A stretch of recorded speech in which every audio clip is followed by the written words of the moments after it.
Yo, what's up, YouTube? What's up, guys? UFC Houston, Strickland, Anthony Hernandez. It's literally tomorrow. I'm so sorry. This video is so late. Um, no excuses, guys. I'm just kind of a bum. I don't know if you know this. We're just kind of getting to know each other.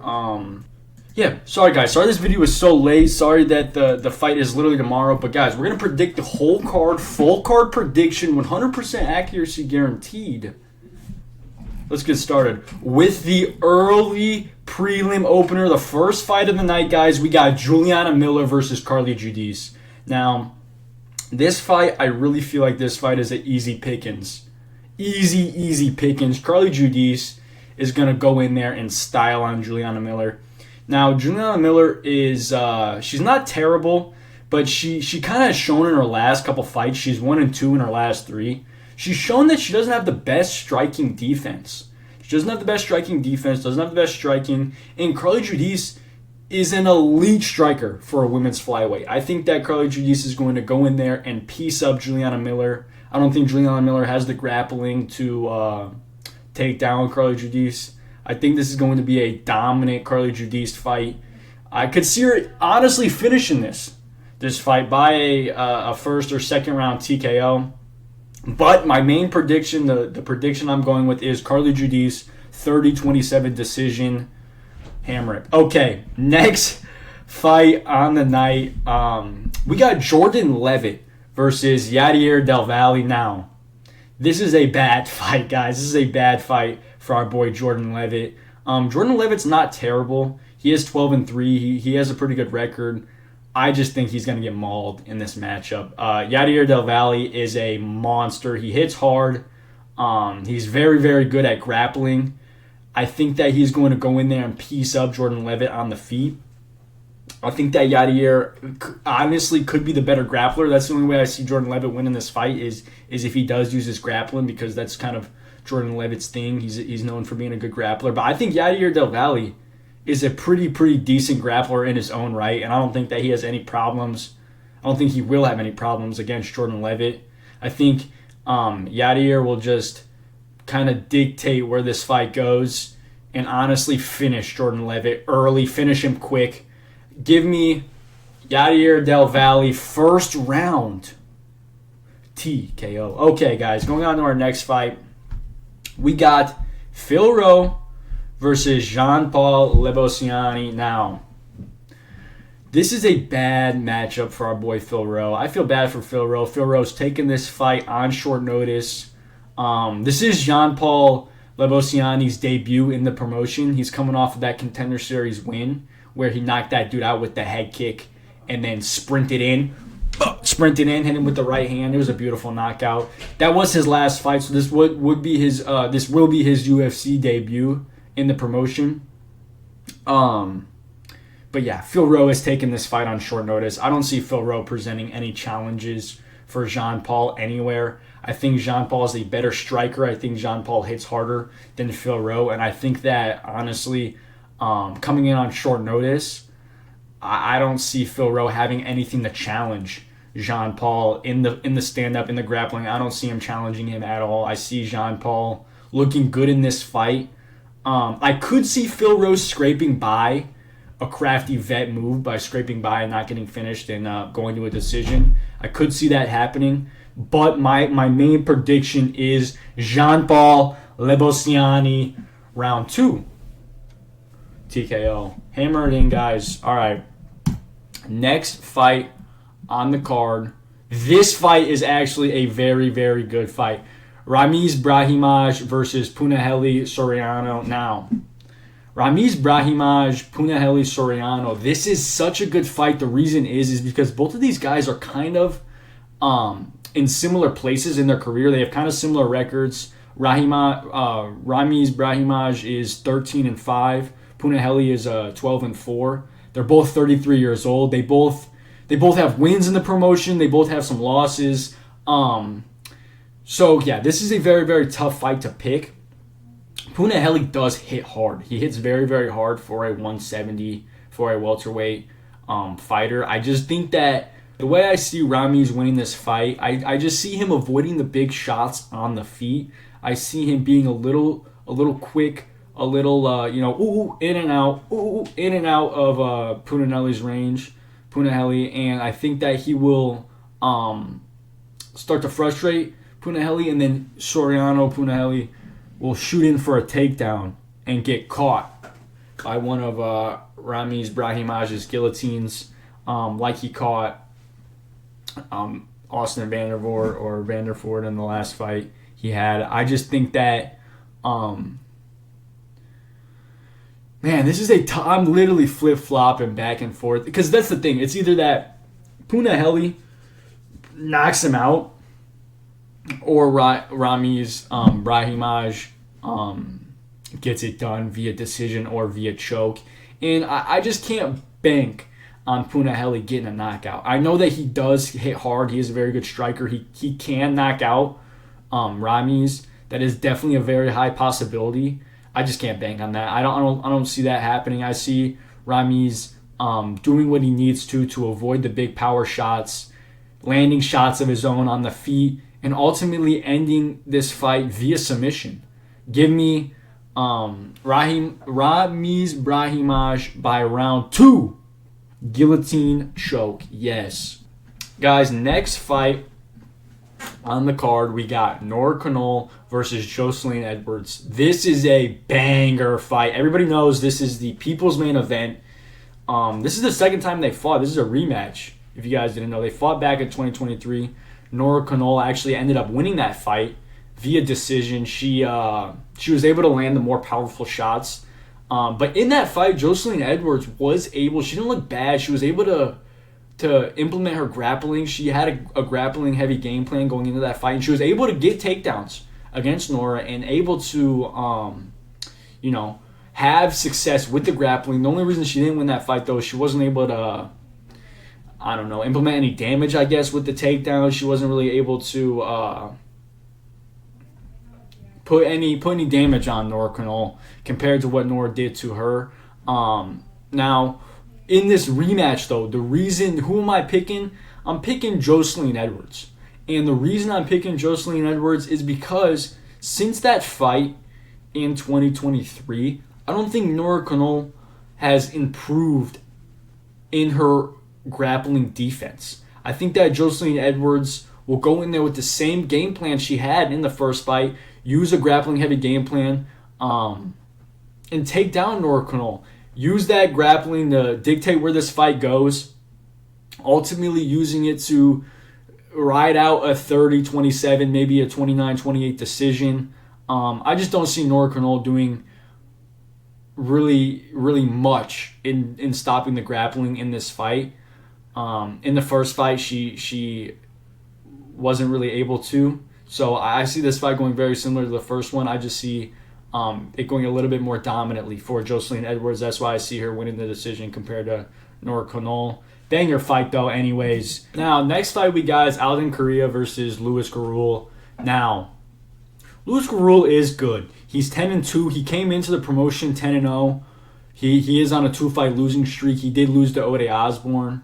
There's no shame in that. I can't remember his last loss. It was some dude. I can't really remember. But the reason I cannot take Louis Garul in this fight is just because of the power of Alden Correa. I think that Alden, for a flyweight, hits very, very hard. He is 5'8". That is big for a flyweight.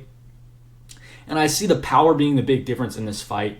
I think that when shots are landed, when they go in there, Alden Correa will land the bigger shots. He'll affect Louis compared to the shots. Won't be really much affecting Alden.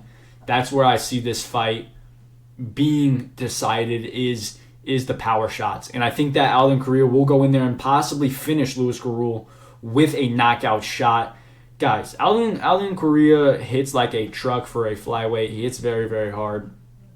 If he doesn't knock him out, I could still see just a dominant decision. Give me Alden Correa by 30-27 decision. Okay, guys. Ode Osborne, Alibi Idris. I think this is really just a really bad matchup for Ode Osborne. Ode Osborne is a big flyweight. He's huge for flyweight. I think he has knockouts at featherweight. He's fought at featherweight before. He's a big dude. I just think matchup-wise, style-wise, this is a bad matchup for him. Alibi is a very, very good grappler. He has good stand-up of his own. He has good kicks from the outside. He's very good at keeping his distance before he wants to shoot in for a takedown.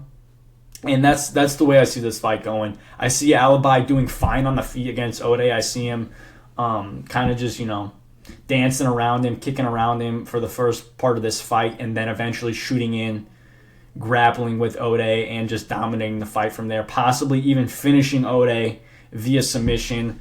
Am I predicting that though? Nah, I can't predict that. I'm taking Alibi Idris by decision, 29-28 decision, just because I think Ode Osborne is a good, crafty vet, guys. I don't think that he's going to get finished. He could get finished, but I don't see it happening. Give me Alibi by decision, round 3 decision. Okay, next fight, we got Chidin Njokuani versus Carlos Leal. Now, I literally know how this fight is going to go to a T. Bell rings, Carlos Leal, Chidin Njokuani come out. They don't touch gloves. Leal starts swinging, and then boom, Chidin Njokuani hits him with a big old counter shot, puts him out. That's how I see this fight going. I think that Carlos Leal is a scrapper. He kind of likes to go in there and scrap, and against a dude like Chidin Njokuani, I don't think you should do that. Chiddy hits very, very hard for a welterweight. He's a big dude. Very, very long reach. Very powerful punches. I think that this fight is going to be a scrap. Whoever wins this fight will finish it in round 1. And I think Chidin Njokuani will get a round 1 knockout. Counter shot knockout. Boom! Over Carlos Leal. Hammered. Okay, guys. Main card opener. We made it to the main card. I know you guys have been waiting for the main card. Zach Reese versus Michel Pereira. Now, I kind of was taking Zach Reese going into this fight just because Michel Pereira, I think he is on a 3-fight losing streak, if I'm not wrong. He lost to a bus. He lost to Anthony Hernandez. He lost to I'm trying to think of the third person. He's had some good losses, I should say. Like, a bus is not a bad loss. Anthony Hernandez is not a bad loss to have. Oh, the other one was Kyle Dawkins, which that was a bad loss. He did get knocked out by Kyle Dawkins. That's the reason I was kind of on the side of Zach Reese coming into this fight. But Zach Reese ain't even that good. I don't know why I was really high on Zach Reese. I think that Zach Reese is kind of a fighter that goes in there with his chin ready to be hit. And against a dude like Michel Pereira, I think that is a perfect recipe to get knocked out. Michel Pereira goes in there looking for the knockout, looking for big power shots, and he hits hard for a middleweight. He's a very, very big guy for middleweight. And I see Michel Pereira finishing this fight against Zach Reese. If he doesn't finish this fight in the first round, by first round knockout, I still do see him winning this fight via decision. Like I said, in that Abus fight, he didn't look terrible. He did end up going to a decision with Abus. And I could see this fight, not going similar to that one, but I could see this fight being a more improved version of that fight. I could see Michel Pereira just kind of landing the bigger shots on the feet, landing enough to win in the judges' scorecards if he isn't able to finish it on the feet. But I do have my prediction is Michel Pereira first round TKO. Because, guys, Zach Reese gets hit. Okay, next fight on the main card, Jacoby Smith versus Josiah Harrell. This is a freaking banger matchup. Josiah Harrell, Jacoby Smith, both 11-0. This is Josiah Harrell's debut. He's taking this fight on 7 days' notice. If you guys don't know, Josiah Harrell was signed to the UFC to fight Jack Della Maddalena on UFC 290, but then he got pulled from that fight because they discovered a brain disease, actually, in his pre-fight evaluation. The UFC was like, all right, we're cutting you. You're done. He ended up working his way back. He was, I think, 7-0 at that time. Now he's 11-0. 11-0, 10 finishes. This dude, Josiah Harrell's a monster. I actually got an interview with him. Check out that episode of the Prospect Watch. But, guys, the dude he's fighting, Jacoby Smith, is a freaking legit monster as well. Jacoby Smith's coming in this fight as the big favorite, and he should be. Like I said, Josiah Harrell's coming into this fight on 7 days' notice. Jacoby Smith, 11-0, hits very, very hard. He's coming off of a wrestling background. He's coming off of that submission win off of versus Nico Price. And before that, he slept that one dude in like very, very quick fashion. A lot of people are thinking Jacoby Smith is going to go out there and finish Josiah Harrell with a big power shot. That's not what I'm thinking. I'm taking the underdog. I'm taking Josiah Harrell.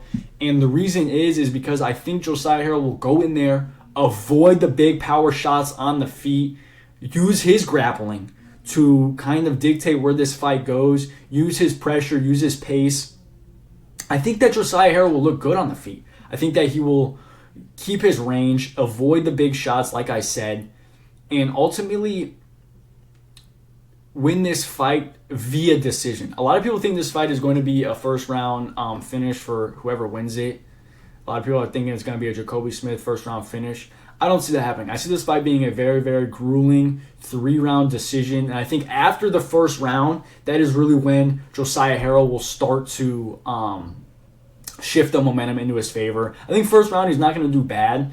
I think that he will come out kind of trying to keep a good range, trying not to bang with Jacoby Smith, and then maybe try and shoot in for some takedowns, use those takedowns to tire Jacoby Smith, I just think that he'll put a pressure on Jacoby Smith that ultimately ends up winning him the fight.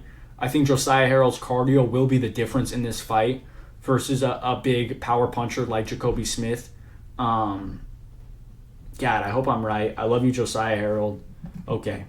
Next fight on the main card, Sergey Spivak versus Ante Delija. Now, I'm taking Ante Delija. Ante Delija is a big dude. Sergey Spivak's not terrible. I don't know what he's ranked at heavyweight. I'm pretty sure he's ranked something at heavyweight.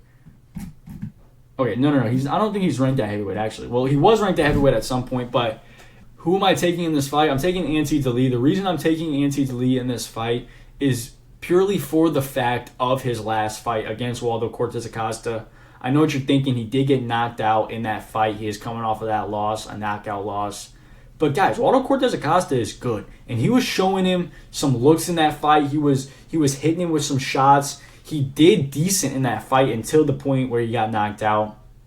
And I just think that Ante Delija is going to be way too big, way too much for Sergey Spivak. I think that Sergey Spivak will try and grapple in this fight, and I think Ante Delija will defend the takedowns well enough to keep it on the feet and keep it a stand-up fight, and with that, use his range, use his big power, and ultimately end up finishing Sergey Spivak. I have Ante Delija winning this fight via finish.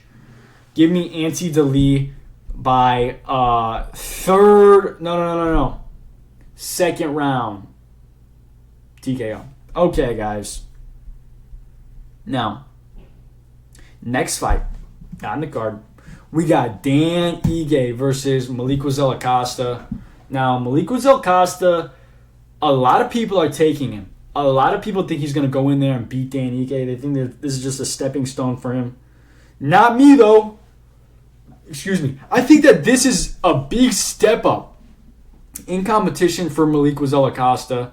I think that when it comes to Costa fighting the tougher competition, he seems to struggle. He has shown in his fights that he's struggled against that tough competition. He was finished by Steve Garcia. Malikuzela Acosta was finished by Steve Garcia. There's no shame in that. Steve Garcia is a monster. He was also finished by Thiago Moises. The reason I am picking Dan Ige in this fight, Dan Ige is good. Dan Ige has very crisp boxing. He hits hard for a featherweight. Dan Ige's proven that at the top level at featherweight. He's not the top level, but he's proven that at the top level he can hang out there. He can hang. He's shown that in his fights against people like Josh Emmett. He's finished, people like Sean Woodson. He's shown in his fights that he's able to avoid big power shots, able to avoid those big brawls that, I think that Malik Zelikosta is going to be looking for in this fight. And I think that he will avoid the kicks of Malik Zelikosta. I think that he'll just look good in this fight. I think this will be a crafty veteran performance from our boy Dan Ige. I think that he'll put levels on our boy Malik Zelikosta and ultimately win this fight via decision. I don't see him finishing Malik Zelikosta. I see him winning this fight via decision. Give me Dan Ige by 29-28 decision. Gosh, I'm really good with picks, guys. Okay, next fight on the card, we got Jeff Neal versus Uros Medic. Now, Uros Medic is coming into this fight as a favorite. I don't know how big of a favorite. I think he's like, let me look it up. Let me look up Uros Medic. Uros Medic betting line. Now, yeah, he's like a plus 180 favorite. I'm taking the underdog. I'm taking Jeff Neal just like the last fight. I'm taking the crafty veteran. Guys, Uros Medic was knocked out by our boy Punahele in round 1 in 30 seconds. Uros has shown that he can get hit. He can get tagged. He can get put away. He can get knocked out. And our boy Jeff Neal has hands of steel. I see our boy Jeff Neal, sober Jeff Neal by the way, coming in there, putting on a vintage Jeff Neal performance, looking amazing, piecing up Uros Medic on the feet. The reason why Jeff Neal is a massive, I kind of just went on and I didn't mention this part. The reason Jeff Neal, a lot of people aren't picking him and picking Uros Medic, the reason he's a big underdog is because he is coming off of that brutal spin and elbow knockout loss against Carlos Prates. He got slimed out. People get slimed out. That happens.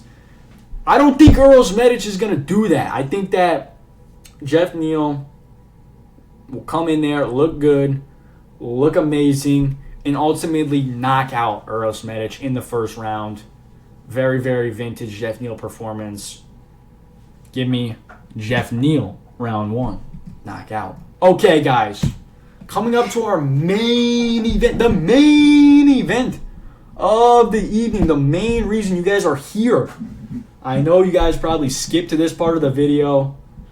This is it. This is the big kahuna. Now, Sean Strickland, here's the thing, you guys, versus Anthony Hernandez. Now, coming into this fight, Anthony Hernandez is a big favorite.